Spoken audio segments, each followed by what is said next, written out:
ngihlale ngizibuza ukuthi kazi labafowethu ababe yibhodi or ababe yi-management ngesikhathi be-take over laba i-Downtown ephelele ezandleni zabo futhi kazi bathini nje bayaqhenya nje impela ukuthi bake bathole ikhundla bayisebenzisa ndlelani bayibulala i-Downtown abantu. Ngikhumbula umhlangano engangikhona kokugcina mangicabanga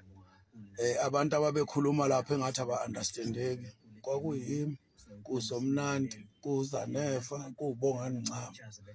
abantu ababethatheka ngathi abalaleli into ababesitshela zona laba bantu bayishintsha i-Downtown abantu kwaqhamuka imithetho ungayazi ukuthi ibuyaphi ngoba umuntu uthi umuntu ngikhuluma nawe namhlanje i-Downtown ile ngokhiya ayinagesi ayinamanzi awazi noma nangaphakathi iy'tudiyo zisayiphelele into ezazikhona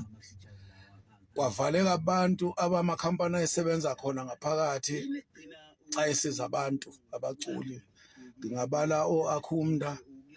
ngibale o-Titus ngibale oSisithuli wakwaZulu ngibale omama besixaxa ababehola umama okuthiwa uMamnili wezamambo bayibulala abantu i-Downtown ngoba into enomuntu yazi-ke ukuthi noma ngidlula ngibuka isithombe sikaLucky Dube abasifake lapha ngithi angazi ukuthi hayi bengasisusi ngoba ngempela sisibuyisela umunyu thina esazi i-Downtown esayipheli yabulawa abantu abamnyama okwakuthiwa yibhodi or management ngibalo uButphethe Sibeko wayesebenza laphana kunama-Riezalo Life bayibulala i-Downtown muntu ngiyakuvuma. Insizwa le ubhuti omdala ubaba uMletho Majola wabekhuluma kule video ekhuluma ekhala nje ngekhampani erekhoda lapha ne-Downtown anti kwa-Tax Studio khuluma nje ngento ezibuhlungu ezenzakalile nje endimeni kaMaskandi irole eyayidlalwa leya khampani ekuthenini ifukule umculo kaMaskandi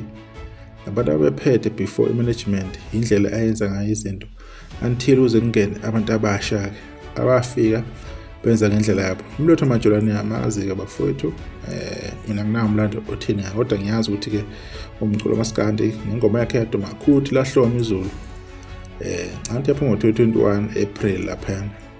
nawo senesikhathi-ke esidenyana endimeni kaMaskandi-ke sebedlulile nje kuma-challenges amaningi kwaMaskandi ukuze bezame ukuthi kwenzeke ngendlela kuyona kodwa-ke ngenxa ukuthi iy'phathimandla lezi ezikhona phela yizo okumele izinto zibonakala njengabantu abasuke bephambili beseqhulwini koMaskandi. Uyabona inkinga ema-studio vele ngokuhamba kwesikhathi nanokushintsha kwempilo kunamakhampani alimalayo kunamakhampani ayidayisa nje music amakhasethi ama-CDs o-reliable ayahamba phambili alimala makufika oma-iTunes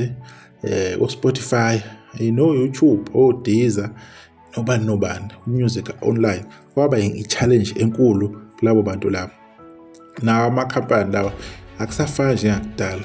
sasizwa eredweni uma kunomculo omusha ozophuma ukuthi khona umculo osephumile omusha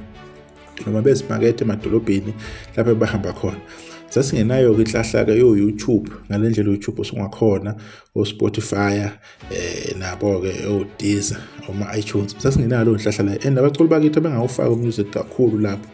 ngoba akuseyimvela kancane kodwa ngenxa yokushintsha kwezinto vele khona izinto esezalimala ama-investment awayekasahambi ngendlela umuntu useyakwazi ukusebenzisa i-AI arekhode nje ingoma asho ukuthi ufuna yiphi sound umuntu acule kanjani umuntu afake lapho nalapho azifake yena online umuntu ingoma yakhe itrend ihlala lapha ku number 1 bakhona nje abakwenzayo lokho. So from the business side mhlambini bengasayenzi i-business sense kwabanye abathize babona ukuthi na uku-investor la akusakwenzi ukuthi sithole imali le mali sasiyithola amakhampani bekubhukha benza sure ukuthi kuthola imanager ukuthola nama-interview awusadingi kakhulu ikhampani ukuthi kwenze lokho uyakwazi ukungena ku-YouTube wakho uyakwazi ukungena ku-TikTok uyakwazi ukungena ku-Facebook even ku-Twitter no-Instagram you can market yourself. So labo bantu laba beqashwa ukuthi benze lo msebenzi loyo abasenaso ispace umuntu usiyakwazi ukuziphushana ungabona nemicimbi isiphusha ku-Facebook akusakubhadala kakhulu emaredweni naku-TV so kusuke ukubhalansisa nje i-life evolve kwezinto empilweni, ingakho kushaya izinto ukuze zifike la. Nababona abafana abanjengoNkashemba bafikile nje bashisa nje zisuka, baqala kancane befaka amavidiyo